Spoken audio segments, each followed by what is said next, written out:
to Pores and Prose. This is a booktube channel all about a mom who wants to catalog, talk about all the books that I love to read. And today is a special video, and that is because we are going to dive in to Sarah J Maas and specifically talk mostly about Throne of Glass, but we're also going to talk about just my journey with Sarah J Maas as a whole. So we're just gonna there we go.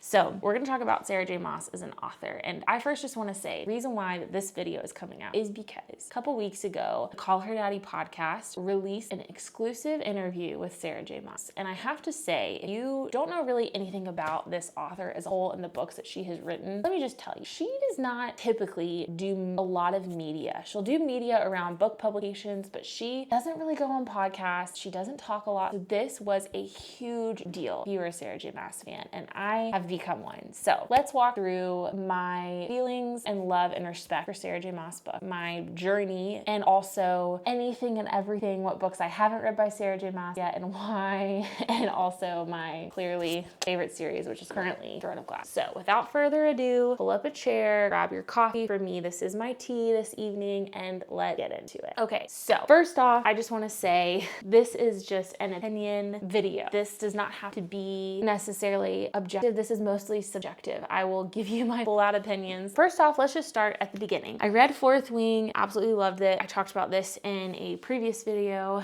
and was then introduced to Sarah J Maas and said, you should read the ACOTAR series. Now, you don't know what ACOTAR is. I'm gonna post pictures beside me, but that is really a 5-book series. It started out as a trilogy and now has kind of progressed to having books about other characters within the series. So I read first A Court of Thorns and Roses. That was my very first Sarah J Maas book. And then I read A Court of Mist and Fury. And I have to say, I was completely floored, especially by the time I got to A Court of Mist and Fury. But curiosity kind of got the better of me, and I was looking at her other book series, and I had heard that Throne of Glass was not quite as spicy per se. So I read A Court of Mist and Fury, and as I was looking at that, I decided to switch to Throne of Glass. I wanted to just tackle the larger series of technically the 3 series that Sarah J Maas has written, and honestly, I am so glad I did. I read all 8 books in the Throne of Glass series and then went back and read A Court of Wings and Ruin, A Court of Frost and Starlight, and A Court of Silver Flames. I will post all of the images beside me so you can know which books I'm talking about. And the reason why Sarah J Maas wanted to have an interview is because she is releasing ACOTAR 6 and 7. ACOTAR 6 will be published October 27th, I believe, and then ACOTAR 7 will be published January 12th, and then there is another book, ACOTAR 8, that is in the works right now that she will be releasing here soon. And all of that to say, it has kind of led me to this moment of creating this video and talking about just my thought of Sarah J Maas so far. I have not read Crescent City, and I will kind of go into why I haven't read Crescent City yet. But first, let me just kind of back up. So I read ACOTAR, and I personally own Throne of Glass. So I really want to focus in on Throne of Glass for a little bit. Probably will be more videos potentially in the future about it, but I absolutely love this series. And I love this series for a couple of reasons. Number one, it really reminds me a lot of the Lord of the Rings trilogy, which sounds a little counterintuitive because this is 8 books, not 3, but stick with me. This whole series kind of is a trajectory of one character named Celaena Sardothien. You can kind of see her in the first book, Throne of Glass. She's in the cover, and in this first book, she is an assassin, the world's greatest assassin, but she has her own hidden secrets and traumas and struggles that she goes through, and you as a reader don't really know a lot about her in the first book. You're given minimal hints and clues and things to kind of make you wonder and be curious about what is going to happen to her. And you kind of get thrown into a series of just tests that Celaena has to go through. She is fighting to be the king's assassin to gain a life of freedom from imprisonment, essentially. You don't know why she was in prison, but you know she's in a really, really terrible prison and is given the chance to get out of it. And the first book kind of really delves into like that beginning portion of the series and what happens with her. So that is Throne of Glass. And I read it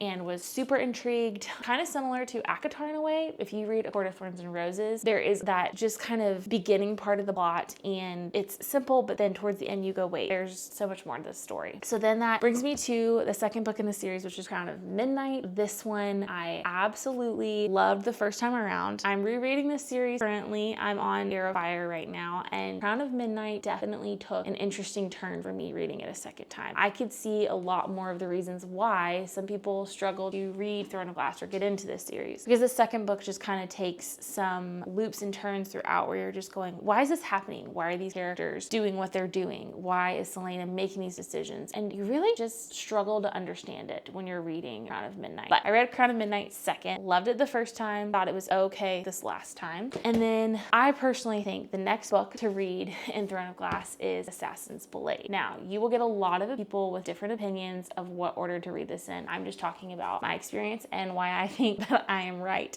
So I read Assassin's Blade. This book is an interesting one because it is 5 short stories that occur before Throne of Glass. So it's kind of a weird book to publish third, but here's why it's fun to read as the third book and why I did and why I think you should and why I don't regret it. I read this book third because I knew going into it from talking with a friend who advised me to read Sarah J Maas and pick up some of her books is that the Assassin's Blade really covers a lot of some of those mysterious pieces of Celaena. Up until this point, you are kind of, in a way, kind of pushed aside as a reader. You're trying to figure out, why is she this way? Why is she so bitter? Why does she have a hard time trusting Gold? Why does she really struggle to think about a past love named Sam? And you learn that in this book, along with meeting other characters that will make a reappearance throughout the series, which is just such a cool way to write a series. I thought that was very intriguing and exciting, and so I read this one third and would highly recommend that you read it third as well. So I finished Assassin's Blade and went, okay, this is kind of taking an interesting turn. Yeah, I'm invested, I'm intrigued, obviously, but let's just kind of see where this goes. And then you read Heir of Fire, and let me tell you, people don't talk enough about Sarah J Maas's just ability to take the world and just explode it. You don't even realize in this book really what's going on until you get a couple chapters in and you realize this is not just Celaena's story anymore. We are reading about so many characters. One of my favorite being Manon and the witch storyline. The Iron Teeth witches come into this book. And it is just crazy. The things that Celaena goes through, her character arc is impeccable, especially in this book. She meets one of my favorite main male characters of the book, Rowan, and then you still follow some of her other friends in this book as well that were in the prior books. And so Heir of Fire really just takes it to a whole other level, I believe, and really made me go, this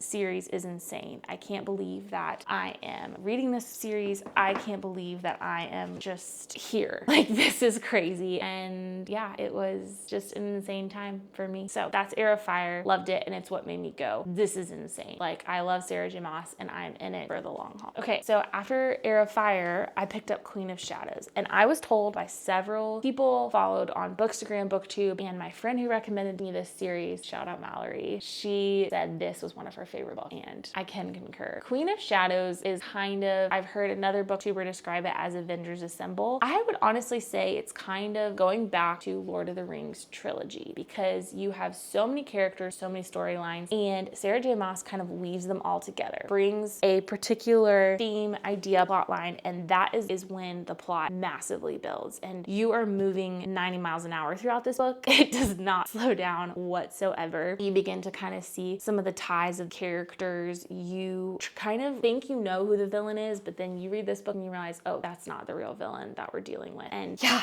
it's a wild ride. I can't wait, honestly, to get to this book. I truly love Heir of Fire. I love the character arcs of Heir of Fire. I personally feel like Queen of Shadows is one that just is insane. I kind of have a hunch that these next ACOTAR books that are going to come out, it's going to kind of be the same way. Like, everything's going to expand characters, the plot, and you're really just not going to know what she. So that's Queen of Shadows. Okay, we're getting to the end of this monstrosity. Now we have Empire of Storms. And let me just bring out these 2 books for you. So Empire of Storms and Tower of Dawn. Let me just say right up front, I did the tandem read for this. Would I suggest someone do the tandem read? I don't know. I was advised to do it. My really good friend who recommended this series, she actually mailed me her book that had tabs in it, tell me when to switch books. Let me explain to you why the tandem read is a thing for these 2 books. This book, Empire of Storms, is insanity. It's even, dare I say, more insane than Queen of Shadows.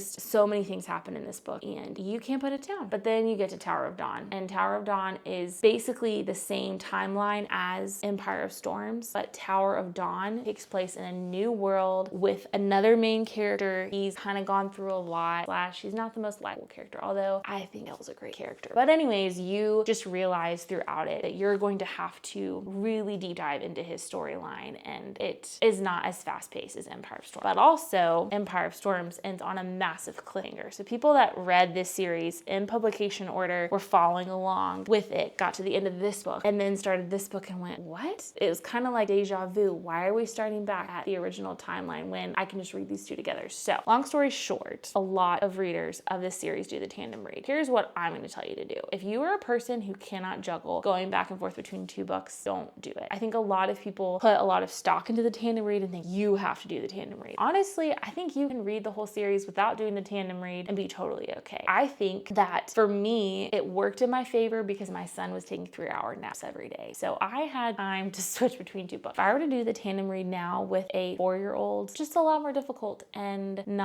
would not be as fun. So do with that as you will. But if you're not going to do the tandem read, you would read Empire of Storms first. Empire of Storms follows our main character throughout the book, Selena, and you realize she's got a lot going on and a lot of crazy things happen to her. Then you can read Tower of Dawn. And the reason why you want to go in that order if you're not doing the tandem read is because Tower of Dawn kind of spoils some things that happen in Empire of Storms at the very end of the book. And so if you're not going to do the tandem read, you want to read Empire of Storms first and then kind of take a chill pill and read Tower of Dawn and relax in a new world and know you're leaving Selena somewhere and you're going to come back to her eventually.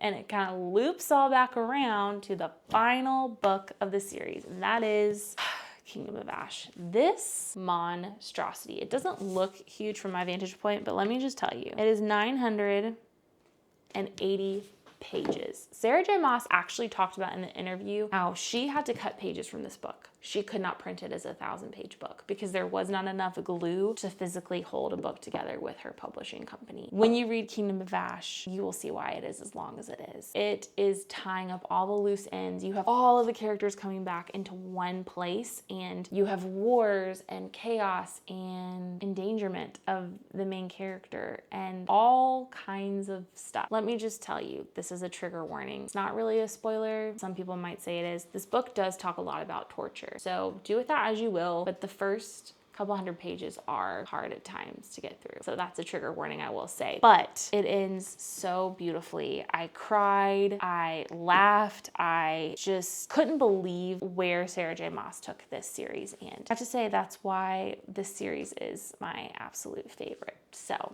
that's Throne of Glass. And I kid you not, as I was reading Assassin's Blade, I realized I think I'm gonna buy this series. And then I got to Heir of Fire and I was like, oh yeah, like I'm purchasing this series. So this is the one Sarah J Maas series that I own, Throne of Glass. I feel like we've talked about it enough. Maybe not quite enough, but I feel like we've talked about it enough. So let's get into what I have left to read with Sarah J Maas. I have left to read Crescent City. Let me tell you why I haven't read Crescent City, because I've heard it is totally different from anything she has done. ACOTAR and Throne of Glass do have similarities. You have a really, really strong female main character. You have some similarities in terms of creatures, like the Fae and different characters. ACOTAR, I feel like, does have a completely different side of the Fae that you see, but still you have the Fae in this series and you have the Fae in ACOTAR. And you can kind of see some of the ways that those weave. The first books in both Throne of Glass and ACOTAR, you can see just some intriguement, but not necessarily cool until you get to the second book and on. Crescent City, I have just heard, is a totally different beast than her other two series. So that's one reason why I'm fearful to read it. Another reason, the books are really long. Books are 800 plus pages a piece, I feel like. I think one might be 700. I'll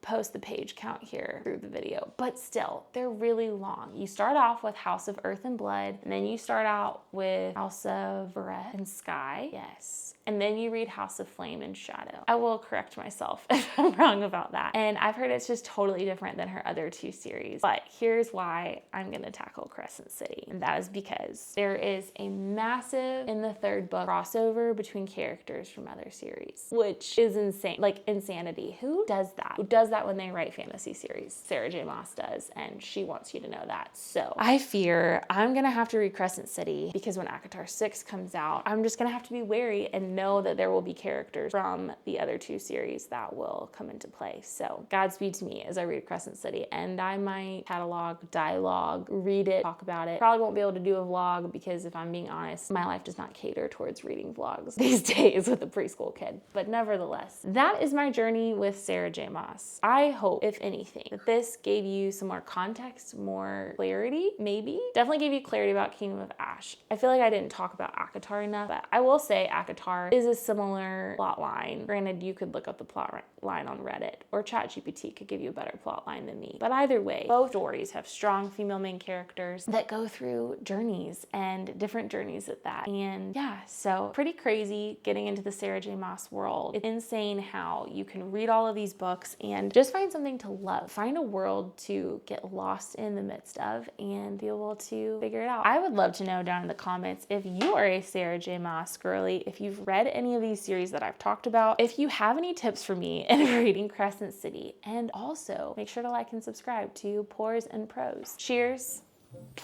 And we will see you in the next video. Also, if you think I should do some more ACOTAR talks, I am gonna reread the series this fall. I would be more than happy